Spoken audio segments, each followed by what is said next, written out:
Naaalala nyo pa ba yung unang pagbagsak ni Naoya sa Luna? At ito namang si Crawford ay tuwang-tuwa. Ito ba'y sapat na para pasalamatan niya si Neri para sa kaliwang tirada? Kain ka muna, marami bigas Naoya bago ka mag number 1 turtle. Sabi nga sa balita na sapat na daw ito para manatiling number 1 pound per pound pa rin si Crawford. Naoya, papaiyak na! Alawa balo! Patotoya! At sa kabila namang banda, Sam Goodman, kumpiyansang-kumpiyansa na kanyang mapapatumba si Naoya. Napapansin ko lang kung saang weight class tutungtong si Naoya, doon naman hihina ang makakontender niya.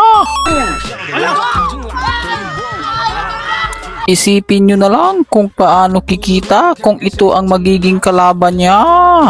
Mas mabuti pa, rekta alas ka na para kikita ka na, gagapang ka pa. Matatahimik na ang iba.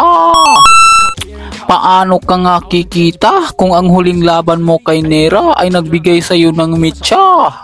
Dapat ang isunod mong kalaban ay mas exciting pa. Siguro wag ka na lang magboxing kung mamimili ka lang. Pati nga sa pulso ng bayan, hindi ka na pinaniniwalaan. Ayan no. Kita mo na, kahit pa knockout ang panalo mo, hindi pa rin ganito ka-impresibo. Ano pang hinihintay mo? Kay Alas ka na lumargo. Huwag ka nang mag-antay na magka-build si Alas para may mapatunayan. Kasi matagal ka nang may napatunayan. Malakas ka sa taguan at takbuhan. Hanggang dito na lang. Paalam!